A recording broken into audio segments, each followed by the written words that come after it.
अबका की मांग जैसे ही सिंदूर से भरी, एक पल के लिए मानो सन्नाटा सा छा गया। ओह! और ऐसा लग रहा था जैसे सब के सब पत्थर की मूर्ति बन गए हों। इस पल में वो हुआ था जो खुद वंश और वत्सल्य ने भी नहीं सोचा था। देखा देखा, बोला था इस लड़की को दूर रखना इन सारी रस्मों से। हो गया ना अपशकुन, छीन ली ना मेरी पोती की सारी खुशियाँ। इसने गायत्री जी बोलते बोलते बेहोश सी हो गई।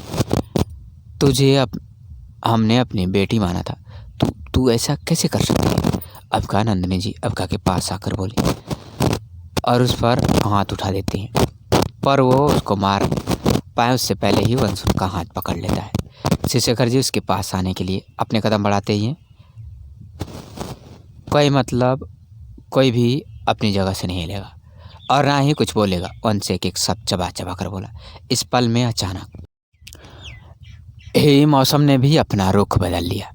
तेज हवाएं चलने लगी, जिससे कुछ देर पहले अबका ने माता गौरी पर जो चुनरी चढ़ाई थी वो अबका के ऊपर आ जाती है। गायत्री जी जो केतन जी के संभालने पर थोड़ा होश में आई थी, ये नज़ारा देखकर पूरी तरह से बेहोश हो गई। रिपोर्टर्स एक एक मोमेंट को अपने कैमरे में कैद कर रहे थे। एक रिपोर्टर ने दूसरे से पूछा, क्या लगता है तुम्हें दिवंश वाधवा इसे पत्नी के रूप में अपनाएगा? पागल हो गया क्या तू? जिसकी बात कर रहा है ना वो दिवंश वाधवा है, भला एक नौकरानी से शादी क्यों करेगा? दूसरा रिपोर्टर बोला, सॉरी अबका, मेरी वजह से तुम्हारी नज़रें आज सबके सामने झुकी है, पर तुम घबराओ मत, कोई तुम्हें कुछ नहीं कहेगा। तुम्हारी कोई गलती नहीं है, गलती तो मुझसे हुई, मुझे कोई बात नहीं। मैं अभी ये सिंदूर साफ कर देता हूँ, फिर सब ठीक हो जाएगा। तुम फिर पहले जैसा हो जाओगी। मौज हड़बड़ाहट में जल्दी जल्दी बोला। जैसे ही अबका के मांग का सिंदूर पोंछने चला तो अंश उसका हाथ पकड़ लेता है। अंश मौज को कुछ कहता उससे पहले बड़े पंडित जी वहाँ आ जाते हैं। यजमान, ये आप कैसा अनर्थ करने जा रहे थे? एक सुहागन की मांग में सिंदूर पोंछने जा रहे थे, इसका मतलब समझते हैं आप? पंडित जी बोले, जिसे आप सुहागन कह रहे हैं पंडित जी, वो एक विधवा है, नौकरानी है इस घर की। केतकी जी चिल्लाते हुए बोली, और जिस सिंदूर की आप बात कर रहे हैं ना, वो मेरी बेटी की मांग में सजने वाला था। ये चुनर मेरी बेटी के नाम की थी, ये पवित्र धागे पर मेरी बेटी का हक था। आज यहाँ मेरी बेटी की शादी होने वाली थी। केतकी जी आके बोली, देखिए देवी जी, मुहूर्त अभी भी शेष ही है और ईशानी बिटिया और एकलव्य बेटा की शादी अभी भी संपन्न हो सकती है। आप पास ही जो दुर्गा माँ का मंदिर है वहाँ से सिंदूर और पीला धागा मंगवा दीजिए। पंडित जी बोले, हमें कोई ऐतराज़ नहीं है। पुरुषोत्तम जी बोले, पंडित जी आप जो कह रहे हैं हम मानते हैं, पर अबका की मांग में गलती से सिंदूर गया है, इसलिए हम इस शादी को नहीं मानते। शिवशेखर जी बोले, इट्स एनफ, बस बहुत हो गया। ये वंश वाधवा की ज़िंदगी है और वंश वाधवा अपनी ज़िंदगी के फैसले खुद लेता है। वंश धीरे मगर कठोर लहजे में बोला, अबका अपनी गले की माला दो मुझे। वंश आगे बोला। अबका वंश की बात सुन एक पल को हैरान हो जाती है। उसे तो समझ ही नहीं आ रहा था कि वो वंश उससे शादी करने के लिए वादे पे वादे किए जा रहा था। वो खुद उसके गले से उसका माला उतारने को बोल रहा है। तुमने सुना नहीं अबका, मैंने क्या बोला? माला दो मुझे। क्योंकि वंश वाधवा अपनी ज़िंदगी के फैसले खुद लेता है, कोई कुदरत नहीं, कोई भगवान नहीं। वंश गुस्से में बोला। वंश की बात सुन वहाँ मौजूद सारे लोग चैन की सांस लेते हैं। यस जी, मिस्टर भरत को रिलैक्स करते हैं, जो बस गुस्से से फटने ही वाले थे।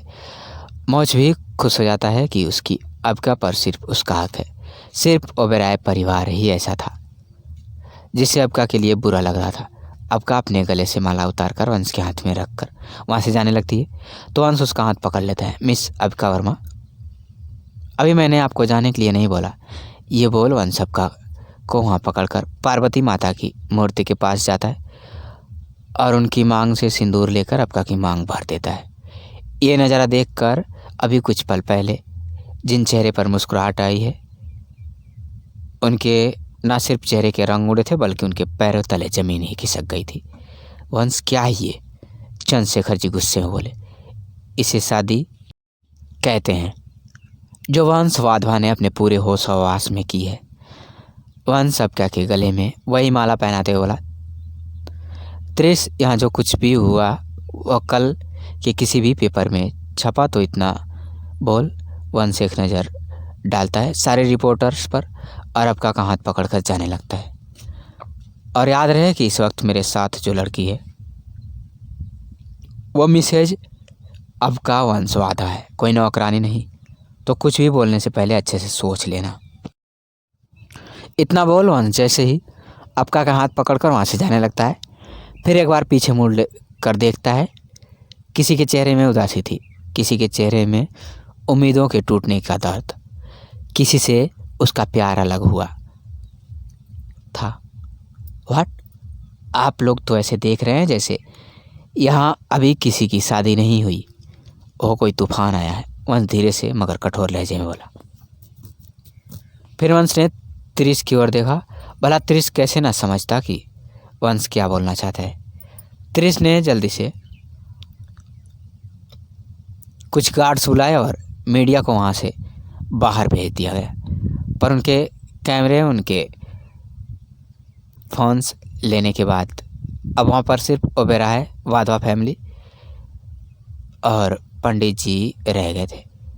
अभी कुछ देर पहले जब गलती से मुझसे अबका पर सिंदूर गिरा तो आप सबको वो अबका की गलती लगी, जबकि आप सब ने देखा कि क्या हुआ था। और अब जब मैं अबका को as a life partner accept कर रहा हूँ तो भी आपको प्रॉब्लम है। ये शादी कोई गलती नहीं, दिवंश वाधवा का फैसला है और यहाँ मौजूद किसी को भी यकीन नहीं है कि वो मेरे फैसले पर सवाल उठाए। इसलिए ये सब छोड़िए और जिस वजह से यहाँ आए हैं उस पर ध्यान दीजिए। आप सबके लिए बेहतर होगा। वंश ने एक एक शब्द बहुत ही कठोर लहजे में बोला। भैया, आपके किसी भी फैसले पर आज तक किसी ने सवाल नहीं उठाया क्योंकि वो सिर्फ़ और सिर्फ आपकी ज़िंदगी से जुड़े होते हैं। पर आज आपके इस फैसले में किसी और की ज़िंदगी भी शामिल है। मोच ने आज पहली बार हिम्मत करके उसके आगे मुंह खोला था। आपको नहीं लगता कि आपको अब कैसे उसकी मर्जी पूछनी चाहिए? मोच गुस्से में बोला। मोच मोच मोच, तुम्हें ऐसा क्यों लगता है कि मेरे इस फैसले में आपका कि हाँ शामिल नहीं है? मुझे लगता था कि तुम आपका के बहुत अच्छे दोस्त हो, पर सच तो यह है कि तुमने उसे कभी जाना ही नहीं। वंश मोच के शोल्डर की मिट्टी साफ करते बोला, जो गिरने की वजह से उसके शोल्डर पर लग गई थी। अगर तुम आपका को ज़रा सा भी जानते होते तो तुम उसको ठेस नहीं पहुंचाते।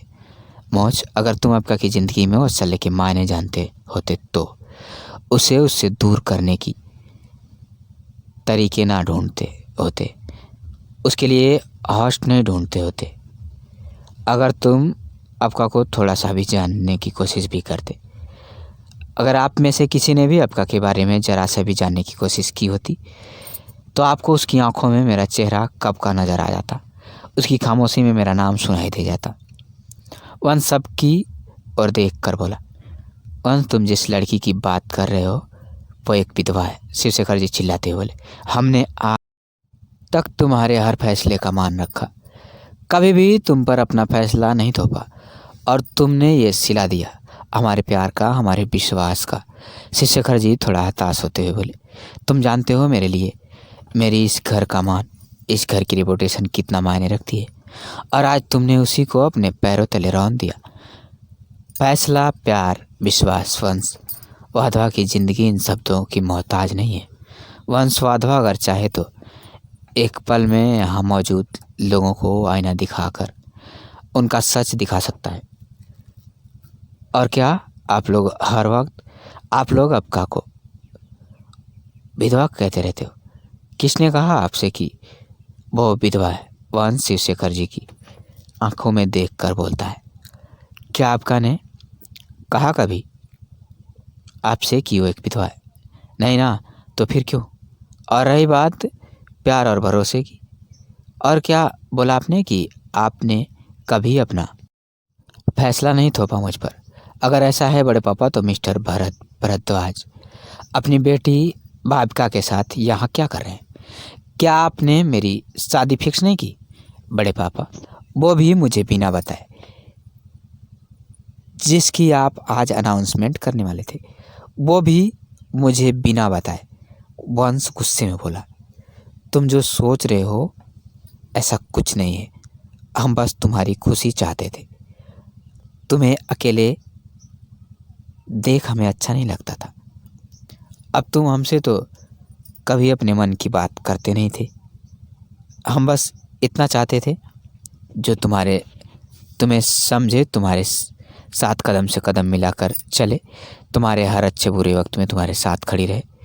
क्या एक पिता का अपने बेटे के लिए ये सब सोचना गलत है? वंश शिवशेखर जी आगे बोले, वंश जिस परिवार को एक रखने में हमने अपनी पूरी ज़िंदगी लगा दी, उसके मान सम्मान के लिए हम हर रोज़ नई नई कोशिश करते हैं। और आज तुम हमारे फैसले को गलत कह रहे हो।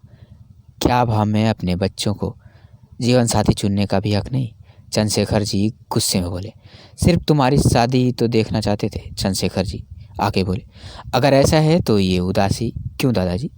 अभी हुई ना मेरी शादी। हाँ, बस वैसे नहीं हुई जैसा आप सब ने सोचा होगा, और उसके साथ भी नहीं हुई जिसके साथ आपने सोचा था। पर मेरी शादी किससे होनी चाहिए आपको ऐसा नहीं लगता? ये फैसला सिर्फ मेरा होना चाहिए, और मेरा फैसले का दूसरा नाम आपका है, कोई ये माने या ना।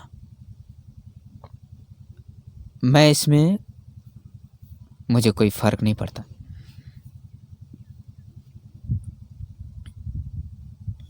और ना ही किसी को फर्क पड़ना चाहिए। वंश ये बोल ही रहा था कि तभी कुछ गार्ड्स अभिमान को जख्मी हालत में लेकर आते हैं। अबका जब अभिमान को देखती है तो दौड़कर उसके पास जाती है। भैया आप ठीक तो हैं? उसने कुछ किया तो नहीं? अबका बोलते बोलते रो पड़ी। ये अबका के पहले शब्द थे जो अबका ने आज के दिन बोले थे। वहाँ मौजूद सारे लोग अभिमान की ऐसी हालत देखकर शॉक्ड थे। तो दोस्तों, यह थी हमारी आज की कहानी। उम्मीद करते हैं आपको पसंद आई होगी। आपका क्या कहना है इस कहानी के बारे में? कमेंट करके हमें ज़रूर बताएं। वीडियो को लाइक करके चैनल को सब्सक्राइब कर दीजिए ताकि आने वाली वीडियो आपको तुरंत मिले। मुझे दीजिए अगली वीडियो तक इजाज़त। तब तक के लिए धन्यवाद।